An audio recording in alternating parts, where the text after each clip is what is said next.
No, I mean, I just had a Master P, but I ain't getting enough background, so I'll do it next time. I gotta do some research. Yeah, I don't really have one for this week either. Yeah. I mean, I was watching the GOAT. You know what I'm saying? That's all that was about. He did. Actually, The whole I show go was ahead. GOAT talk, baby.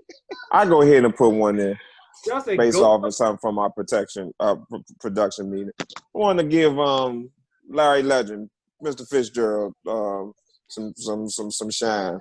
Just off of I didn't know as I know we're not giving this list that much credit that the players are putting out, but he's the only player in the existence of the top 100 to make it every year. He's played with some bad quarterbacks. Being that they thrown a lot of interception, he has more tackles as a wide receiver than he does drops. 39 to 29. We see him in big spots show up in the Super Bowl, even though that they lost, but he showed up in that playoff game against the Packers. He showed up from where he come from, where his dad being, his father was a referee, correct? I think so. I believe so. He was Fitzgerald Senior, yeah.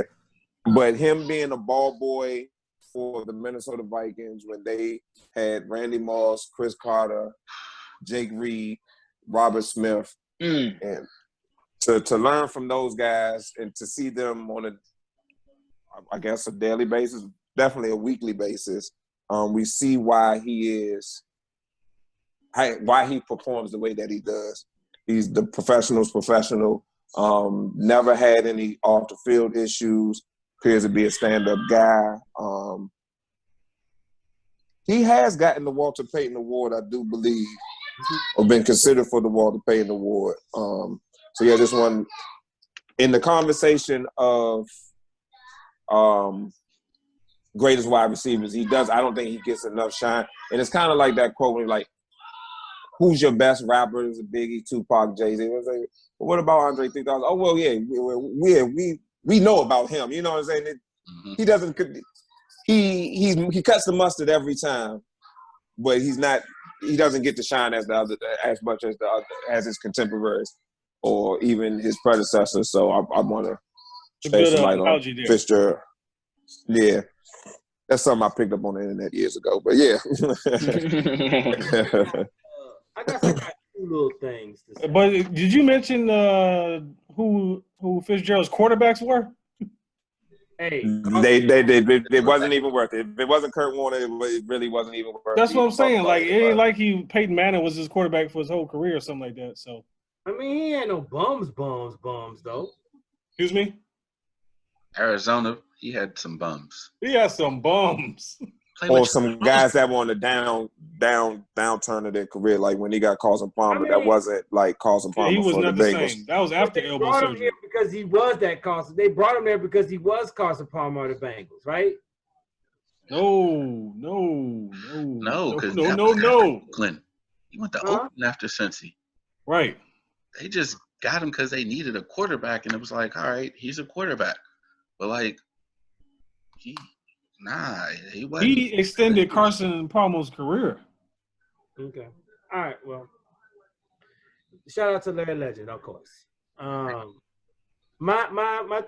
first one is going to go to hey guys, I need y'all to get off my motherfucking quarterback. I'm just gonna have a T.O. moment real quick, okay? I'm tired of the Jimmy. Wait, this is GOAT talk. You talking about Jimmy G was a GOAT? Jimmy G was a. It's open-ended. Let him get a shot. He My bad. This quarterback. What's going on here? Like Eastern Illinois GOAT? What is? He's defending his quarterback, man. Let him defend. I'm only giving you the sports lens through my favorite team. I give shits about no one else, okay? I'm going to start with the Niners and I'm going to finish with the Knicks, okay? You sit back. All right? You sit back and you take it, all right? Because they're the GOATs to me, all right? That's in my little event. That's my little like Curry GOAT, right? Can I finish? All right. Oxtail or something. All right, hey, you being spicy. This dude came here to vent. Over there, all right? I know therapy session. Whatever you're going through, I'll send you my barber's number. All right, check it out. All right. Man, Chris got me. I need the hate for Jimmy G to stop. All right. My man has played in 42 career games. All right. Most people don't understand he's only played in 2 full seasons as a starter. 2 full seasons, not even 2 full seasons. He's only played in 1 full season as a starter. All right? But in 42 games, my man has a 67, damn near 68% completion rate, 6,946 yards and 44 touchdowns. Kyle Shanahan. All right. You finished? All right. Now, the best is yet to come from Jimmy GQ. Just watch. Now, for my final and last thing. Cap. My glorious Knicks here. All right. I have prepared a small statement. Oh, what? Oh, my. You done? Thank you. Are you done? We, as the New York Nation, do not care about these playoffs when they start in mid-August. We have decided to focus all of our attention on our recent coach hire, Tibbs. And we look forward to his OTAs with his new team. Unfortunately, those are all voluntary, so I don't think nobody go show up. Fuck my life. Hell, delete 8. Driver Tibbs is his name. Boss man. Greasy, you got one? They said a spinal tap. What? Yeah. Greasy, you got an entry for this week? Yes, sir. Since we had the Battle of LA, I couldn't help but mention LA legend who had she's a 4-time Olympic gold medalist, 2-time WNBA champion, 3-time WNBA MVP, 8-time All-Star, 8-time All-WNBA, 4-time second-team All-WNBA, 2-time All-Defensive First Team, and 2-time All-Defensive Second Team. First player to dunk in the WNBA, and first player to reach 6,000 points. That'd be Lisa Leslie. And her engagement ring was made by the same guy who made Serae's, my wife's engagement ring. Oh, damn. All right. Like, Yeah. All right, go talking. Go talking. It was a brother from Jamaica. You didn't have your go talk without sprinkling a little sip. Yeah, he did a little goat bait that joint. all over there. Goat bait, like. And by the way, Because I was shopping when I was shopping around, he pulled out his portfolio. He was like, "Yeah, this is Lisa Leslie's ring." And I was like, "Oh, a lot of carrots. I can't go that route." But I'd have been like, show me Tamar Braxton prices. All right. To wrap it up for my go talk, I want to give Shine and a shout out to Mr. Goodwin from the NFL, who opted out of the NFL season and gave his reasoning why. Him and his, I believe, wife suffered a couple miscarriages, and they just had a baby daughter. And so he decided to sit out the season to ensure that, like, his baby daughter grew, just because of the things that his family had gone through. And I guess for me, my go talk is just to, like, make sure he gets some shine, because apparently there's idiots in the world who believes he should still play, which is ridiculous on a number of levels.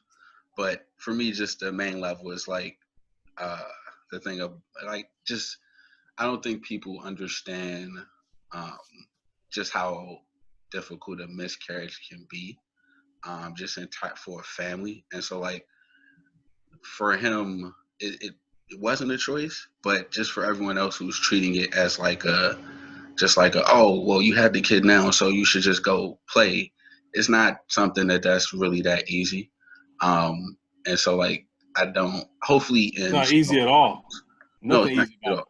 But in smaller circles, hopefully that, like, kind of like starts a conversation about it, or a healthier conversation about it. Because there are a lot of things that we just do as a society that, like, it's a trigger. Like, when you ask people, oh, when you go have another kid, or when you go have a kid, or when you go do this, or when you go do that, like, it's just a lot of normal triggering things that people may not know about it. So hopefully, like, this sparks a conversation about it in a positive way, and not the big picture Twitter of hate. So big shout out to him for doing something for his family in a difficult situation, because I'm pretty sure it's not like he doesn't want to be playing football. It's what he loves, but it's just this situation he loves more. And I can understand having held my daughter, so I can totally understand it. But this was the good one he used to play for us, right? Marquise, right? yes. Mm-hmm. Yeah. Okay. Mm-hmm. I personally don't even feel like he should have had to explain why he decided to opt out. For the simple fact that he has a sister who is terminally I forget, I think she's like MS, she's basically strapped to a wheelchair. And he takes care of her. He take care of her all his life. And anytime you have and one thing about this disease is the isolation that people have to feel. You know, I can't even tell you how many friends I've talked to who's lost loved ones and they can't even be around, right? This guy had to literally, I watched on the news, this guy literally broke into the hospital to say goodbye to his wife before she died. One nigga is working as a dishwasher just to be in the treatment center that his wife is in. So, you know, if somebody say, hey, you know what? NFL didn't do enough to show me that we're going to be safe. Yeah, I'm going to sit out. That was enough for me. Seriously. The fact that we got to go through, because of the thing about the miscarriage and the baby, that's tragic. But I felt like he shouldn't even have to say that. You know what I'm saying? Period. Because we haven't done enough. And I honestly, as much as I want to get back to seeing my Niners play, I don't think we should have a season this year. I really don't. Don't worry about it. You won't see them. Yeah. Yeah, I mean, like, you're totally right. He shouldn't have had to explain it.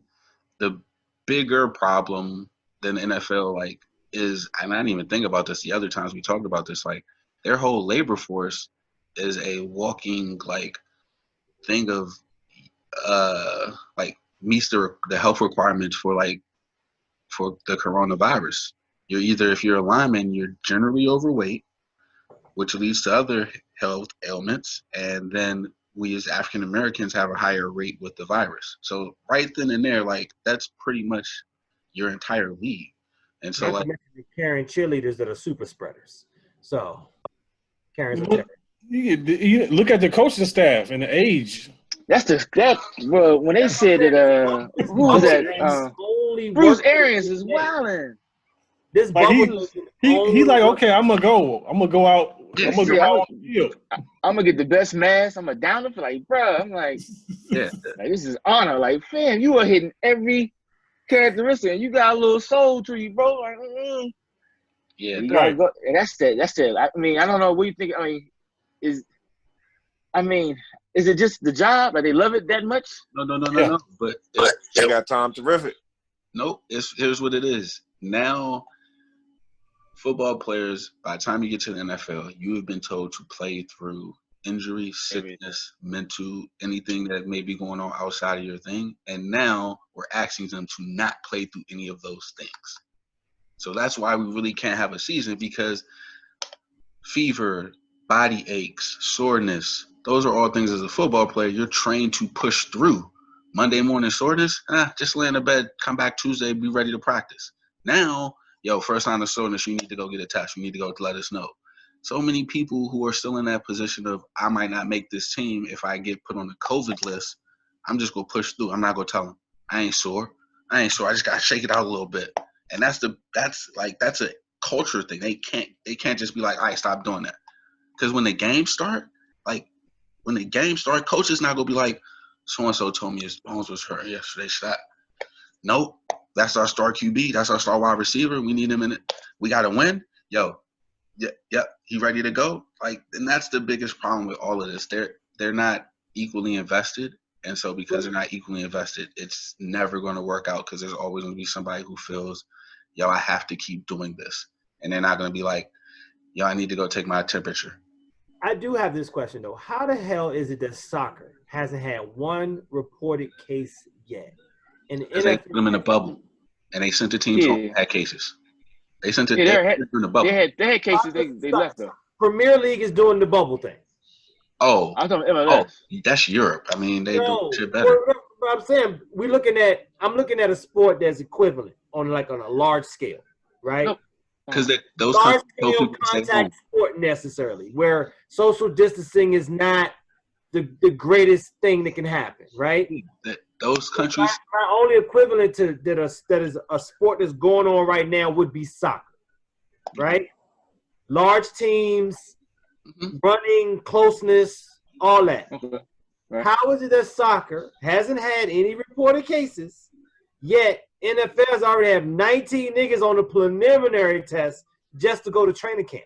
Because the European countries approached this differently than we did. That's the most basic answer. Like that's why. You talking about Premier League over there? Yeah. They took us. We have Donald Trump. Yeah, no. I get that part. Okay. Right? I get that part. But it isn't like the virus isn't missing in these countries. So my thing is, are people thinking, well, soccer did this shit, NFL can be fine. We can have this season, even though what protocols are soccer doing any really different? Well, real quick. If you have a nation that's operating in a quarantine fashion, every level down makes it easier. But because our highest level is not in a quarantine fashion, you're trying to be quarantined within within a room full of fuck ups. So what I'm saying is easy. Huh? Spain was not that great with the coronavirus. Still to this day. No, they're still rough, but they're not like us, bro. And if the mindset is we're trying to beat this, so like all the soccer players probably following all of the regulations. Different mindset. It's a different mindset. Whereas nobody going to the strip club. Walmart had to announce yo, no more masks. Like why do companies allow to say yay or nay to that? It should be a national thing. Just wear your fucking mask. Yep. But that's mentality of America. Like, no, I ain't gonna do it. So you're trying to be a bubble within that. It's not equal math because they're treating it a lot different than we are. Look at it like this. I believe South Korea is having baseball with fans.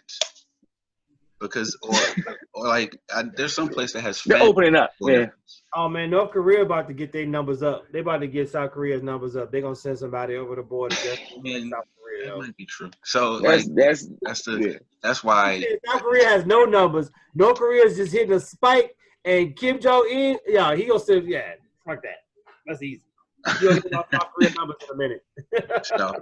But all right, fellas, we're gonna go ahead and wrap this up. This is already gonna be a 2-parter, if not a 3-parter, because we've been on here for about 3 hours. So it's all one big goat talk, really. So nah, we threw some baseball in it. We talked about some other things. So we'll have to break it up. But I definitely will appreciate you fellas getting on for this. 7 more, right? 7 more, just 7 more games, right, bro? Playoff stuff. Yeah, gotta go 7-0. Hey, listen, you got one. I want to thank you, brothers, with Jive Time Turkeys for letting me get on. Check me out. Comedy on IG. Oh, shout out to Girls Kitchen today. I had to go that out there, man. That's a DC product, man.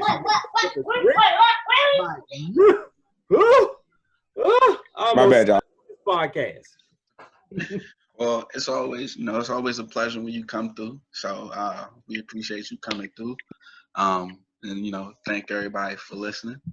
And check us out. I want to see those TV rating numbers. We gotta make sure we don't forget that next week. We'll definitely get those. See how many people watch this game. Because they got Kevin Hart in the post game. MLB ain't no damn Kevin Hart.